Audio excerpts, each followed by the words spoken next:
In this video, I'll show you how to go ahead and use the practice labs. First, open your web browser and navigate to geometrics.net. And then navigate to the domain that you're working on. I'm going to use domain 5.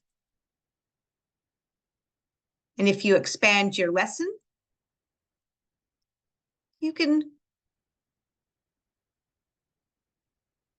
let's say that you've gone ahead and you've watched all of the video for this particular lesson, and now you want to come and do the practice lab. It's always a good idea to do the practice labs just to help cement that information into your mind. Always choose SMS required and select. And then go ahead and click on Start Test.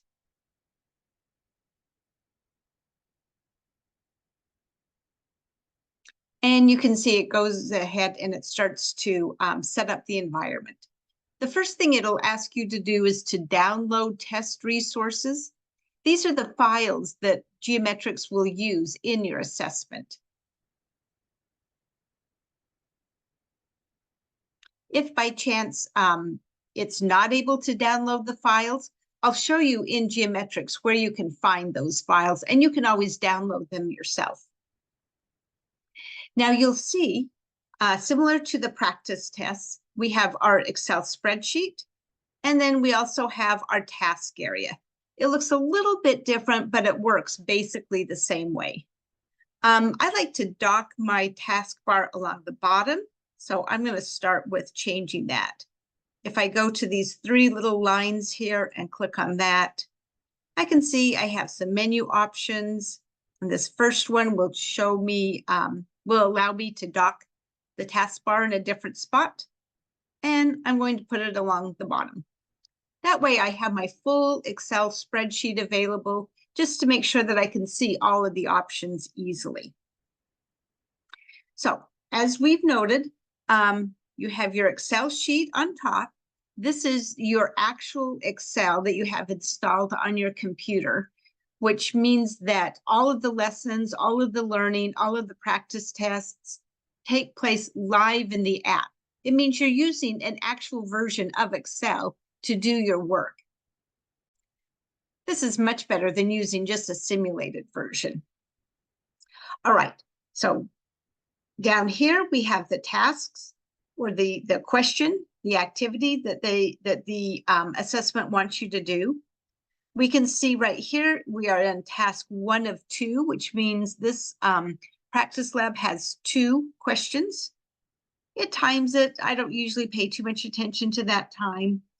And again, we have our arrow buttons to go to the next question, to go to the previous question. You can skip a question.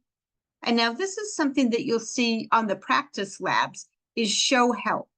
And there's this little light bulb here. If you click on that show help, you can get a step-by-step directions as to how to go ahead and execute this task. Sometimes that can be helpful. I always like to try it without the help. And then if I don't get it right, then I'll come back and see what the help is. And again, we have additional menu options. If you click on these 3 bars here, you can dock in a different place. You can save your practice lab. I generally don't save these. I like to finish them all in one shot. You can go to your test summary. Just click on that. And this shows, again, we have just 2 questions. It'll show if we answered them, if we marked it for review, and it'll also show if we got it correct over here. If I want to go to a particular question, I can just highlight it and pick the go button. We'll cancel it for now.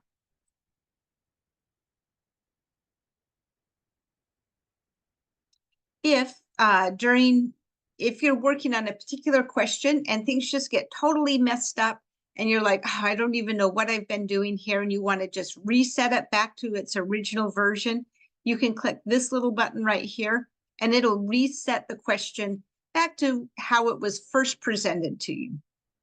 And of course, if you want to mark for review, you can use this little pin here. All right, so let's go ahead and I'm going to do these 2 questions here.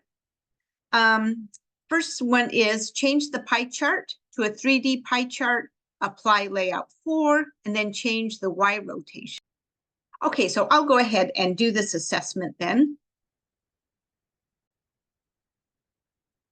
All right, I've gone ahead and done this task, and then I'll click my next button. And we can see down here that it grades it and it says correct. Then you can continue. If you didn't get it correct, you can try again. Or if you just want to repeat the process another time just to make sure that you've got it in your mind how to do it, you can always reset the question and then just try it again. For this, I'm going to press continue. And it automatically shows me the next task. And I'll go ahead and complete this one as well.